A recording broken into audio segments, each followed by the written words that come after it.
were yellow and orange. Now they come in just about any color: red, purple, pink, white, yellow, and multicolors also. Most of them grow about a foot tall, foliage-wise, flowers 18 inches. There are some taller ones with bigger flowers too. This one, Little Miss Sunshine, happens to be the most ever blooming type. Is if the winter's not as cold, this winter was rather cool, and this one stopped blooming for a few months. But on some years, you'll get this blooming year round. Little Miss Sunshine. It's the daughter of Stella de Oro, which is the most famous daylily in the world. Um, and Cranberry Baby, which is a kind of a dark red one, is also very popular and will bloom quite a bit. So these will bloom starting usually in May, and then you'll get episodes of repeating all the way into next winter before they stop. The old now in many parts of our country they use different subdailies that go to sleep.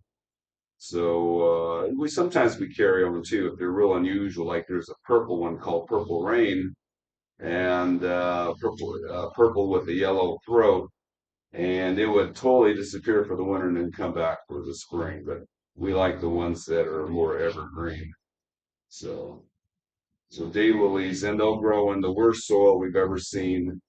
Um, they're not particularly They use a moderate amount of water or average or ample water. However, the last drought didn't seem to kill them. They just go to sleep. They go back down to underground tubers and rest there until the water comes back.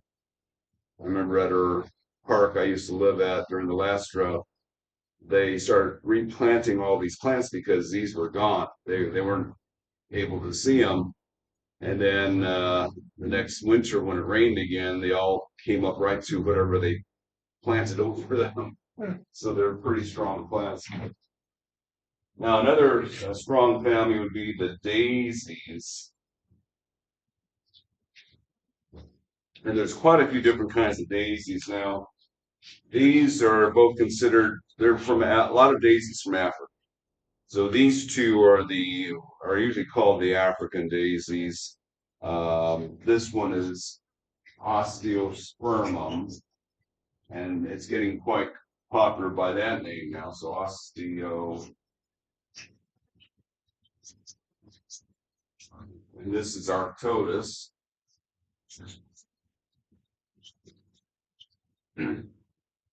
This one can bloom lightly year round. This one, in the old days, the original Arctotus were winter, spring. They bloom winter, spring, and then the rest of the year they're just green. They've been breeding these so that they bloom more spring, summer now. So they're a little different than they used to be. And now these are capable of spreading indefinitely.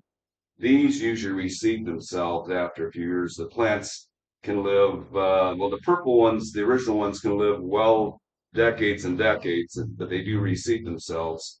And usually what people do is they pull out the stragglers and just or pull out the old ones and leave the seedlings to grow.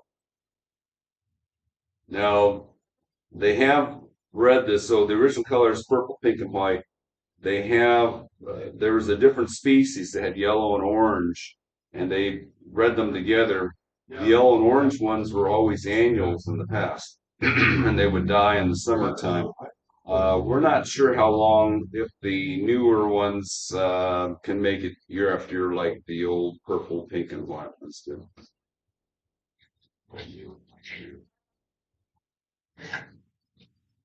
Then we have the chassis with the big white flowers.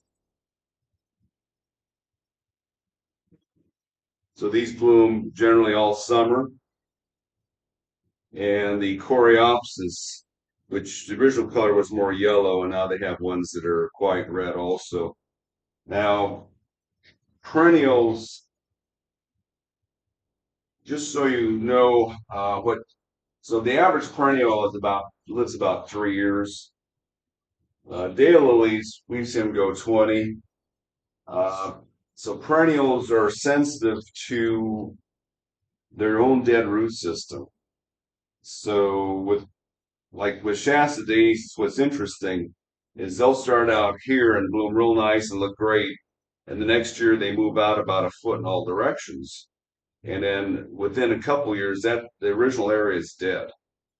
It killed itself off with all the dead roots that it leaves behind, and it just keeps spreading. So Shasta daisies, they stay alive by just moving to new soil, new virgin soil, where they can put down new roots. Some plants don't have that ability, and then they poop out after 3 years. The Coreopsis is one of those. It kind of poops out after a few years. Some perennials are very short-lived for that reason. So depends on how good they are, how strong they are against their own dead roots. Apparently, the daylilies are very good that way. Either the roots don't die, or they're just very, very tolerant to being around their own dead roots. Now, 20 years ago, more like 30 now, the plant that started the perennial craze were the geraniums, the true geraniums, not the geraniums we think of geraniums are what are called the garden geraniums, which are actually pelargoniums, which are in the same family. But the true geraniums of Europe and around the Mediterranean are noted for being quite long-lived. The problem with most of them is they're very slow growing. And the other thing that was nice about them, nice flower show, very nice flower show, and most of them stayed small. They didn't get too big, they didn't get overly aggressive. Now, because they were slow, they've been selecting out faster growers, and this one is named appropriately. It's called Tiny Monster because the original geraniums, we plant them, and a year later you have something a foot wide. It's like, okay, it just takes a long time for those to become prominent. Whereas this one, we've seen it do 5 foot wide in 3 or 4 months. So it's a much faster spreader than the original ones, yet it doesn't get over about 6 or 8 inches tall.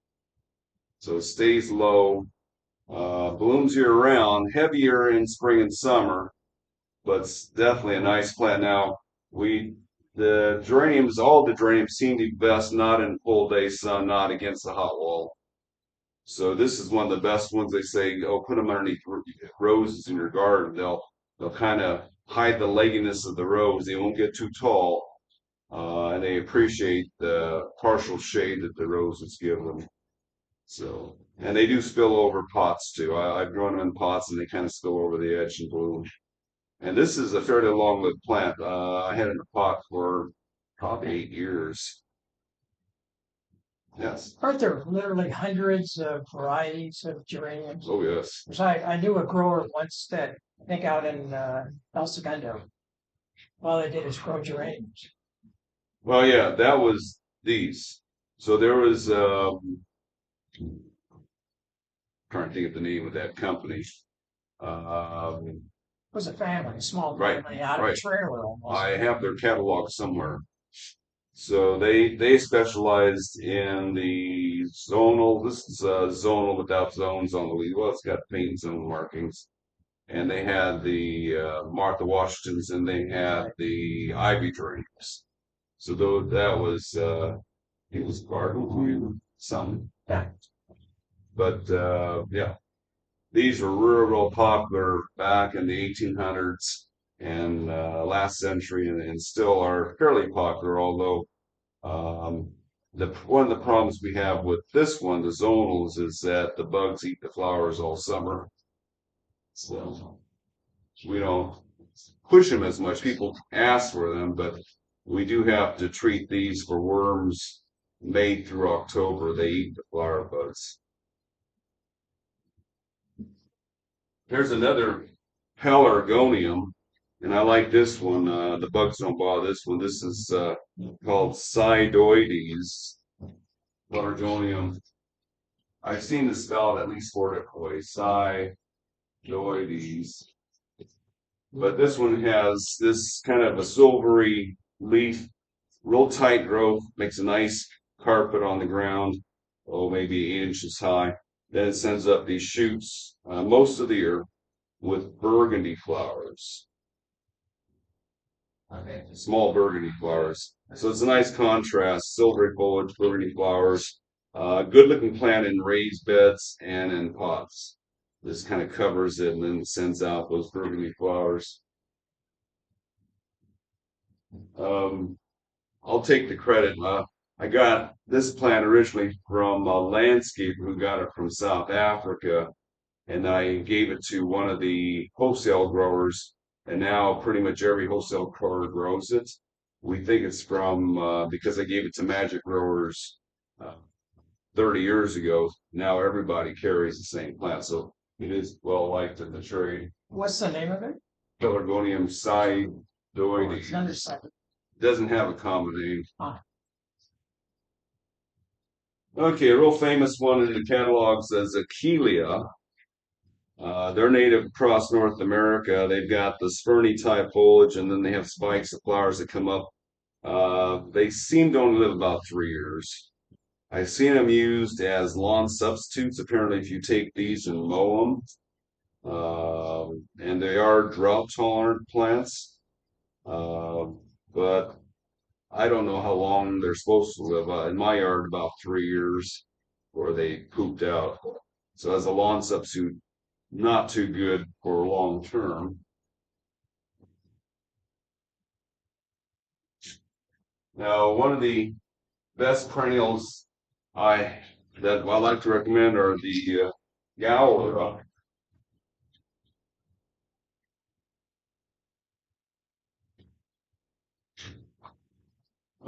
The original Gowers were from Texas and Louisiana. They do tolerate heat. They do tolerate drought once they're established. The newer Gowers are more compact. So the old Gowers, the leaves would be about a foot tall, and the flowers would come out about 3 foot tall. And most of the original flowers were pale white with a blush white with a little pink tinge. The most popular Gower right now is this one called Beliza Deep Pink or Dark Pink. And they only grow about 18 inches, so more compact. And they bloom generally from April through December. So real long bloom. Um, what's incredible about them is their root system. So at our old store, we had some of the original ones that are about this tall, and we wanted to divide them and make new plants. So we dug one out. We couldn't believe the size of its roots, even though the plant has stems that are only, less than pencil thick. The roots on them were as thick as my wrist. We had a hard time dividing that. We had said, okay, this got to go in a 5 gallon bucket. There's no way we can divide this down to a 1 gallon size plant. So that's one of the reasons they're so strong against drought. I mean, we turned off the water for 6 months on them, no effect. Uh, so they've got huge roots, carrot-like roots. So that's Gower. They come in, this is the darkest color they come in. There's a lot of lighter shades of pink, and then there's pure white.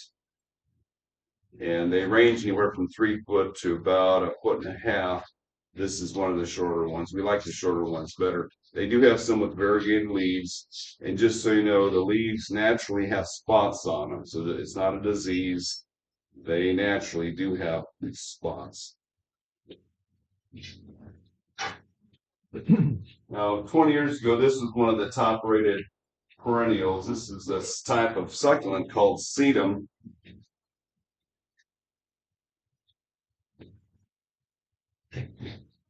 Sedum's a huge family. This is this family called Spectabile.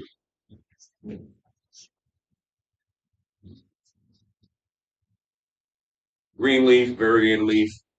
So these are actually ones that die down in the wintertime to what look like small Brussels sprouts laying on the ground. And then in the spring, they just start shooting up. And then by summer, they start forming what look like broccoli on top of them.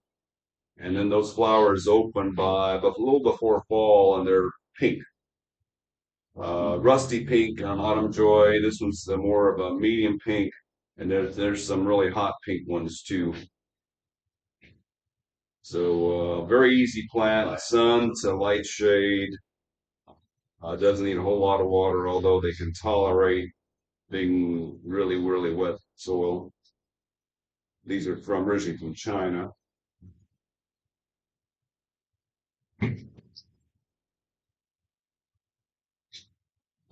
These are nice. This is the canna, which is kind of related to ginger. So it's a true running perennial. So it has the flowers it makes, or this one makes around, plant grows about this, the leaves grow about this tall, and the flowers shoot up above that. On this one, I think they're orange on this one, orange flowers, about that color. There is a version of this that has red flowers too, but I believe this is the orange one. A lot of the popular ones have striped leaves, so the leaves go through all kinds of color shades. You start out dark and then going more green with pink on them. And most of them are just, there's a lot of ones with just green leaves and some with almost black leaves on them also. So they do spread about a foot in all directions every year.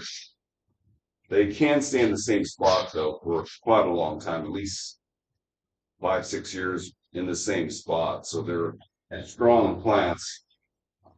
So each stalk comes up, takes about a month, 2 months at the most to grow to full height, blooms for several months, and then you cut the stalk down and it's making new ones all the time.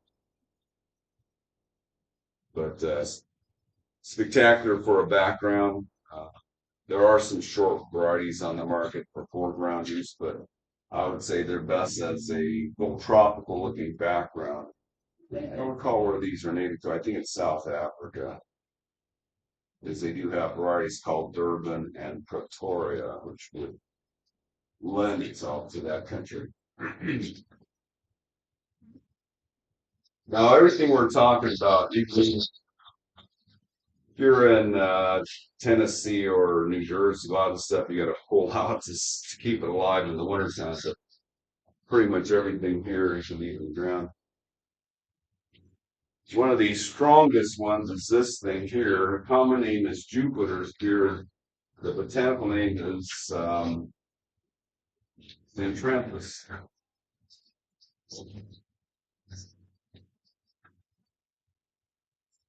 Xanthranthus ruber, and they come in this rose pink. They're not. That's not fully open yet. They're better looking when they're open, and white. They grow about 2 foot, sometimes 30 inches tall. They do spread slowly. They do reseed very well. The book says put this where you have no sprinklers, where you don't care if it looks ratty. Well, they never seem to look ratty at all. They always have a nice appearance. But where you have no sprinklers, that's one good thing about them. They'll live in they said the areas untended areas of the garden quite well, and the butterflies love them. When you have this in bloom, the monarchs are flying around it. So, common name is Jupiter's beard. I think they're native to the Mediterranean area.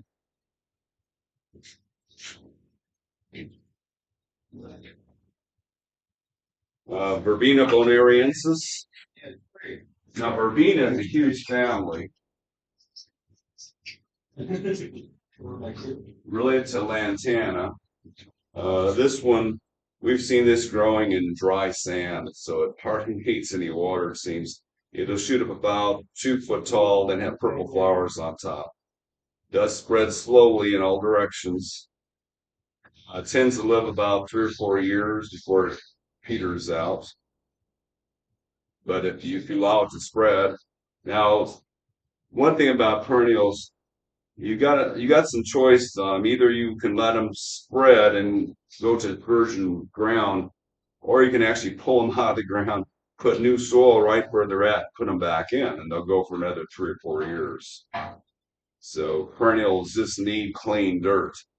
A lot of our growers who grow perennials say if they, if they have the plants from last year over the winter season, they'll just pull them out of the pot, shake off the soil, cut them back, put new soil in the pot, put them back in the same pot, and away they go for the next year.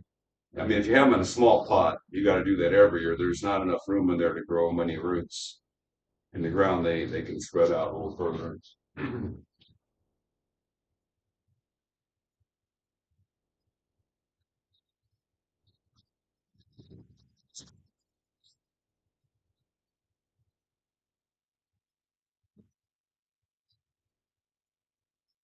Okay,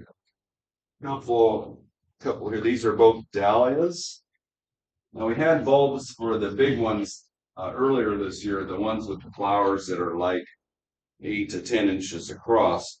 These are the medium-sized ones here. This might be a small one. These usually grow about, flowers get slightly bigger, but the plants will grow about 2 foot. The ones with the really big flowers grow 3 foot plus.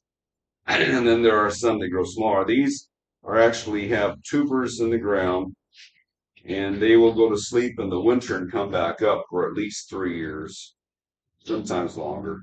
Do they have to be dug up and replanted? No. Well, if you want them to live forever, yes, dig them up. If you dig them up every year and move them up a foot or so, they'll look the best. But generally, you can leave them in the same spot 2 years; they'll look just Do great. they have to be fed a lot?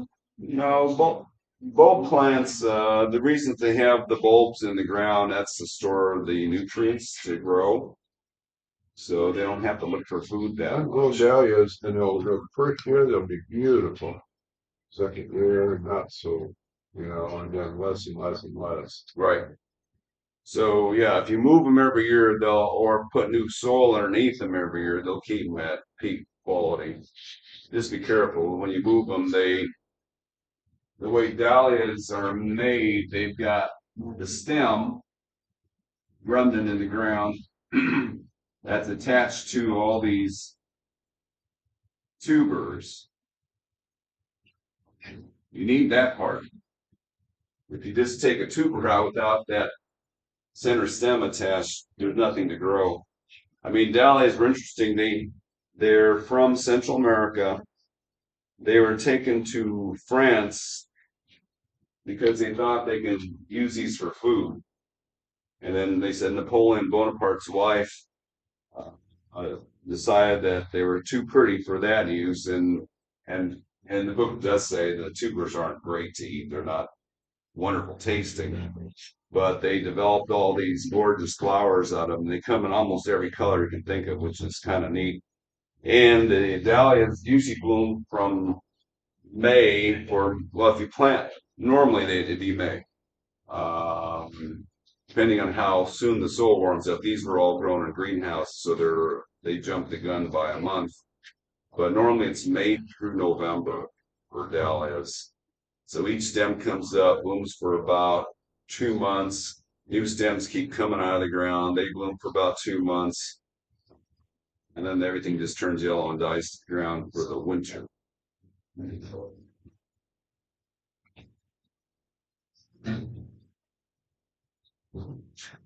This one became popular, Scaevola,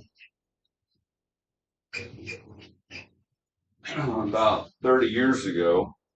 Um, they call them half flowers because they have half the complement of petals. They're drought tolerant. They go for about 3 years in the ground. In a pot, maybe a year, year and a half, or they run out of room too fast. But they bloom really heavy all during that time. So once they get established, they're in good bloom for 3 years in the ground, one and a half years in a pot. And they grow, the larger leaf ones like this will about a foot, foot and a half, and about 3 foot wide. Really good plant in raised beds. Now, one of the few things we have for shade that is almost every bloom is Calendula, which some people pronounce Calencho. It's fine either way. So these are more spectacular in winter. I don't have as many this time of year. In nature, they naturally bloom when the days are shorter. Now, if you have them in half day of sun or less, or in shade, they seem to bloom all the time. I guess the long days of summer shut them down, or the shorter days encourage the flowering. But my mother used to keep hers on an east-facing windowsill, and they would bloom year-round for a couple of years. And I would keep them in shade or part sun, and they would bloom year-round for a couple of years.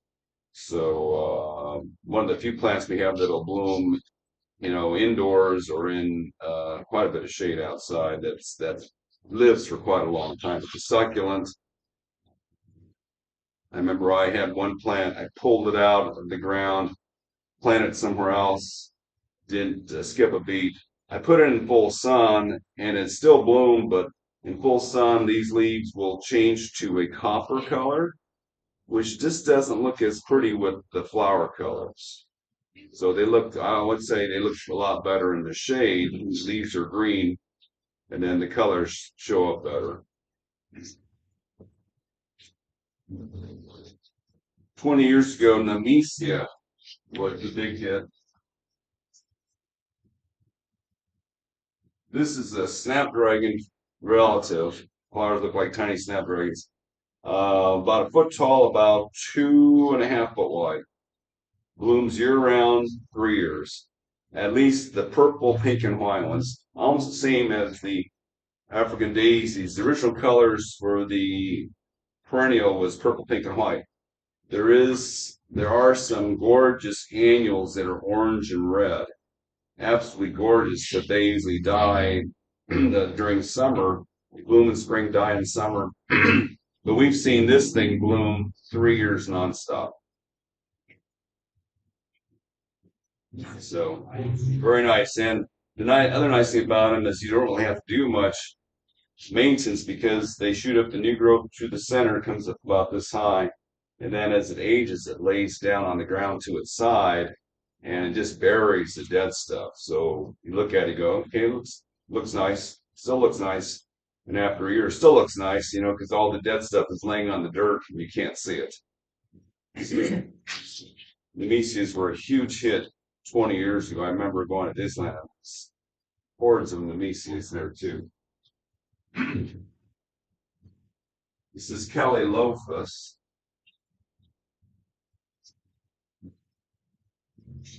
They call it Texas sun drops. And they're native apparently to Texas and eastern Mexico. It is related to morning glories, but it's not anything like morning glory invasive. So these are pretty much ground huggers, not much more than 6 inches tall. They spread out about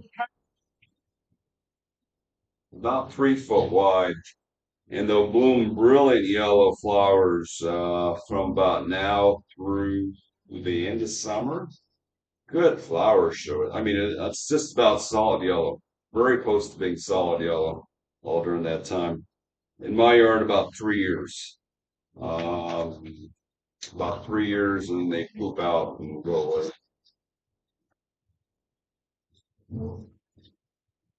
There are other members of this family we carry also, but they're not in stock. Evolvulus and Convolvulus.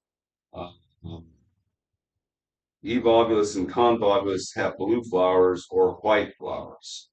And those are nice plants too, but I haven't seen them, so I can't show them to you at this point. They don't like the cold as much, so they really took a beating this year.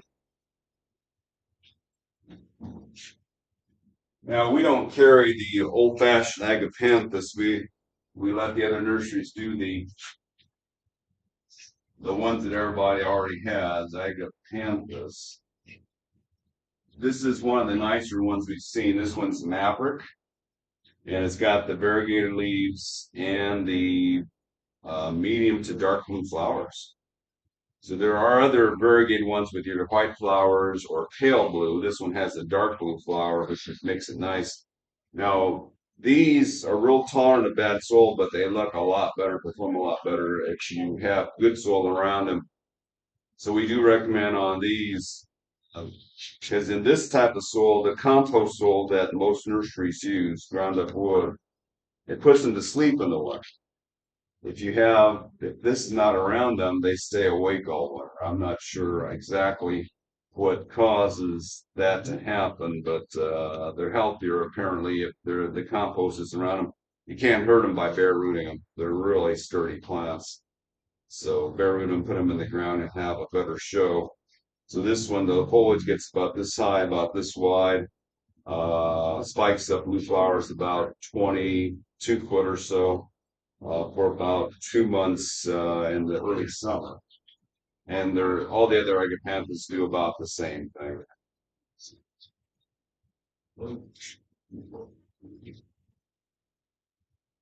This is one of the native irises, Pacific Coast iris.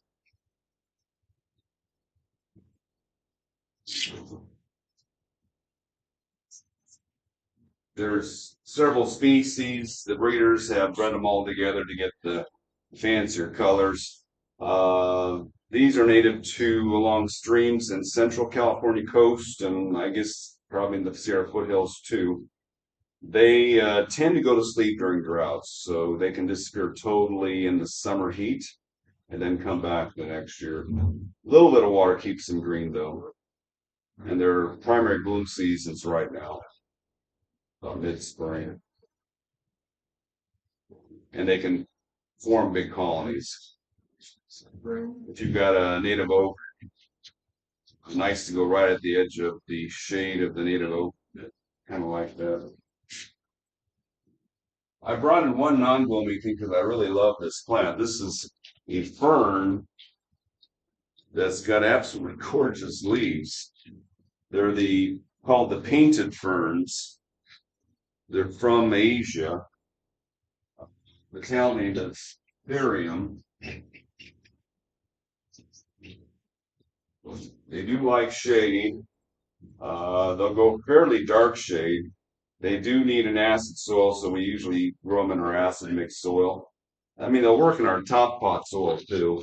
Our top pot is third peat moss. That should be enough for these. Now, unfortunate thing about these is they are deciduous ferns, but they do very well here. I had them along a rock walkway to my front door, and this color with rock work is gorgeous. Even around this cement, it's absolutely gorgeous. So, and it grows again about a foot tall, 2 foot wide, 1 foot tall, 2 foot wide. They do go to sleep for about 3 months in the wintertime. But boy, that's a nice contrast in the shade. Now, a true ever blooming. This is a Gerbera Daisy called the Verbena Gerbera.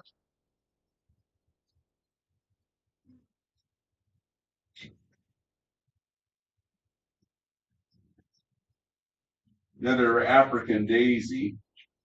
Now, the original Gerbera daisies we had before had nice big flowers, real prone to mildew, real sensitive to bad dirt. This is kind of too. So we grow it in our top potting soil. But the original Gerbers go to sleep in the winter, disappear, and then they come back in the spring. Now, the gardenias are a hybrid of a daisy that was found growing in the mountains of South Africa. So this daisy can handle a lot cooler temperatures, so it doesn't go to sleep. So they were breeding the original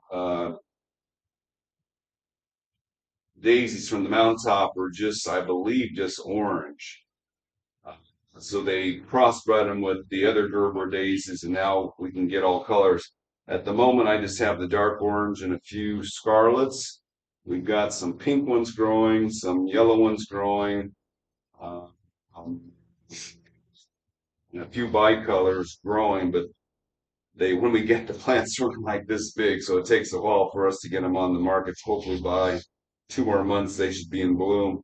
Now this is only half grown. I mean, the leaves on this plant usually get about a foot long, and the flowers will get about double the size. But we are amazed at how strong a bloomer they are in a little tiny pot like this. It's a powerful plant, year-round bloom, good in containers, but they got to be in good soil. We get them from other growers.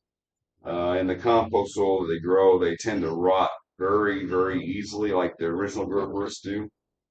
And these, we haven't seen much mildew on them at all. Some of the varieties may be more susceptible as they try to get more colors into these, but a very nice perennial. Now they do need moderate water. They'll take ample. They go down to moderate. They're not real drought tolerant. And most daisies, the flowers open better in the sun. So a lot of the daisies, if you put them in shade, now these, the original African daisies, they would close at night. This one, I picked this out of the shade this morning. It was still open. So the breeding they've done, I guess they breed them to be open all night now. Because in the old days, most daisies closed at night and they opened during the day.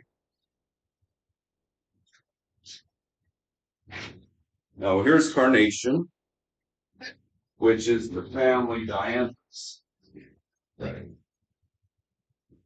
they can bloom year round and they can bloom for many years, 3 or 4 years, but they're really sensitive to the wrong soil. This grower is one of the few growers we get them from. They do not have the right soil in here. So if you want to grow good carnations, it's nice to get them out of that soil and put them into our soil, our pure sand. I had carnations growing by my mailbox, full sun, in almost gravel-like condition for 4 years plus, and it bloomed year round. So they like that. They don't like compost in the ground. They'll take it on top, but not in it. And they do have the nice fragrance. So this family is nice and fragrant. Alströmerias, these were a hit about 30 years ago, especially for the florist trade. So Alströmeria, also known as Peruvian Lily, they're noted because their flowers. Now, the first time I grew Peruvian Lily, one of the stems broke off when it was just a bud. Just in buds like this. And so I just laid the stem on the edge of my planter. It was a brick planter in full sun around May that year. And a week later, the flower buds opened. Well, this is weird. This has been broken off for a week, and here it is blooming. It's sitting on a hot wall. It's like I didn't get it. And that's the beauty of Alströmeria, is apparently very long-lasting cut flower, and for some reason the plant doesn't need a whole lot of water in its stems. So they're really good forest flowers. This one's off one that happens to be more of a bedding plant type, and only grows a foot tall. A lot of the forest ones grow 2 or 3 foot. This one's kind of in between, about a 2-footer. This one's called the Indian Summer, and it's nice because, well, okay, most of them have green leaves like this. Some have variegated leaves. One called Little Zoe has variegated leaves. I don't remember the flower color. I think it's red. And this Inca Summer's got the leaves get darker and darker as the year goes on. It's almost black leaves, and the flowers in this one are red and orange. Very, very nice one. Most Alströmerias bloom in the spring. This one blooms more summer, so they call it Indian Summer. Alströmerias like really good soil, but fortunately, one of their things they do like the Canon is they move sideways. So they move out of like this soil here is not the worst I've seen, not the best, but within a year or so, this thing will be outside that original root ball into your native soil, which should be fine. So they spread and make colonies.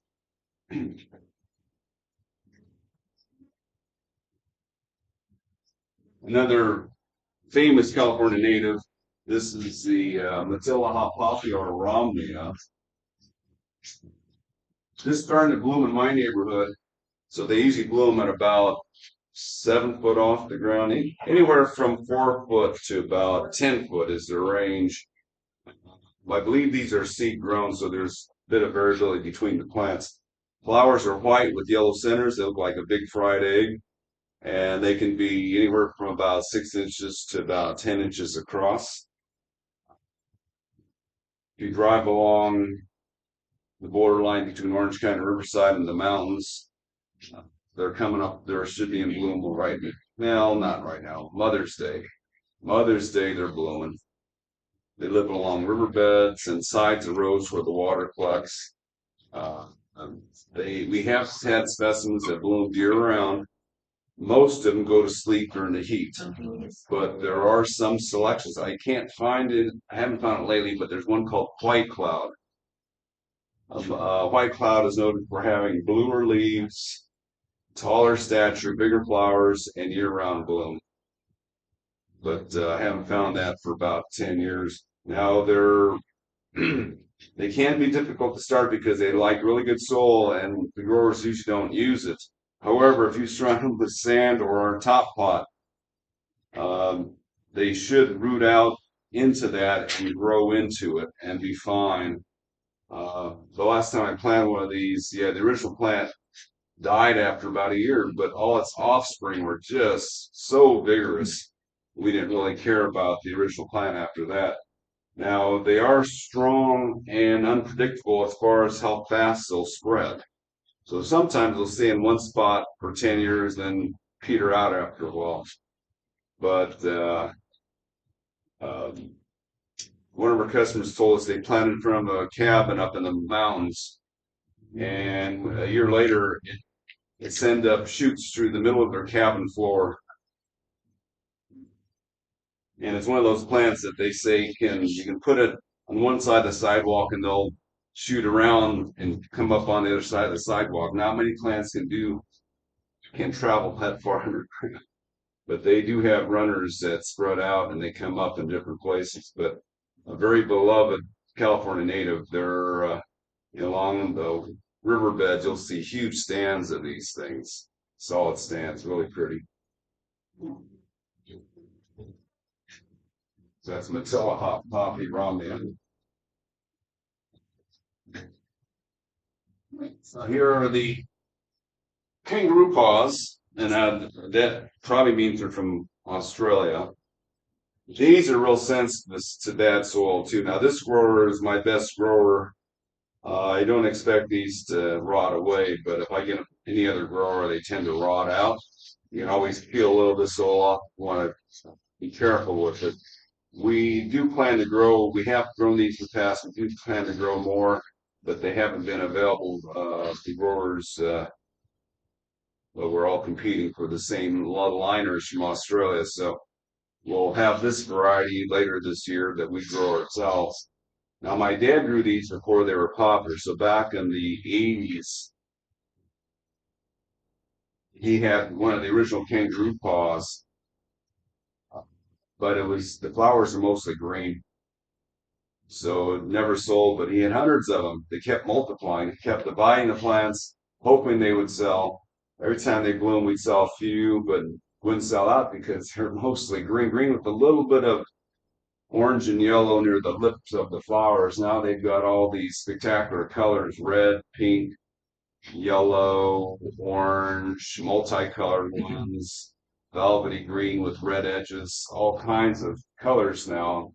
The flowers aren't quite open on this yet. They bloom mostly late spring through early summer.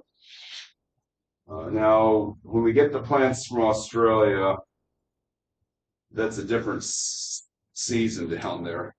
So sometimes we get them, they'll bloom in winter because they're not on track with the seasons here yet. But they usually return to spring summer bloom. So that's the Kangaroo Paws. Anigoxanthos. Their root system is pretty invasive, though. I had about 4 or 5 in San Francisco when I had a house up there, and they just spread. And if you wanted to get them out, it's not easy. Yeah. Yeah. I mean, we threw away hundreds of plants my dad had. They kept multiplying, kept multiplying. Once they're a good size, and when they're young, they're kind of delicate. But once they get to this size, that's a strong plant. Just like any other iris, lily type thing. I mean, we don't carry many of the original irises that were popular. The African iris is called Dahlias, monster plants too. We just don't do that one much anymore. Okay, any questions on any of these? I think I got them all. Now there's a lot of things coming in later that we don't have at the moment, but these are the ones we recommend a lot. What is a coneflower? Well, coneflowers are supposed to be perennials. Most people don't find them to be a good perennial. So we'll have them here this summer. Let me grab this box here.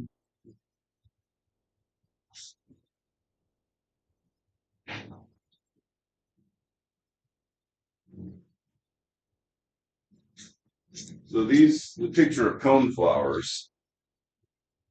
The original color was this kind of a mauvey pink color. They come up about this tall I believe they're from the Midwest. Now, is that a root that's in there? Right. But in our location, they haven't been a very good perennial. They've been a good annual. I think they might need more cold in the winter to come up very well. I've seen a few of them come back once, but most of the ones I planted don't seem to come My back. sister-in-law grows them up by Carson City, and it's 5,000 feet there. Plus, it gets cold, Yeah, and they're just spectacular. yeah. So they probably do better in a colder climate. Let me see if they mention on here. Zones 3 through 9. We're zone 10. Yeah. So So, do they seed themselves, or? I'm sure they can, but I don't know how easy. Some seeds require that cold chill too to sprout. Yeah. So I don't know. But yeah, they've been hybridizing these with related plants that are orange and yellow, and those have been better at being a perennial than the original purple ones. I can't remember ever having a purple one live for more than one season, but the orange ones, the new orange versions of this have. There's another plant that supposedly is a perennial called Rudbeckia, which is the Gloriosa daisy, which kind of resembles these, but in the orange flowers. I have a few out front right now, but they have not been very good at being perennial. One of the problems we have in Southern California, our season's too long. They grow too much, so there's too much dead stuff in the ground, I think, after 1 year. So they live a shorter life when we have a milder climate than they do when they have a colder winter climate. And they have a shorter season. Okay, yes. And I'm trying, having a metal block on that. I have a Hawaiian type flowers that make fillets. Plumeria. And I'm going to repot a whole bunch of them. Okay, hold on 1 second. Yeah. Okay.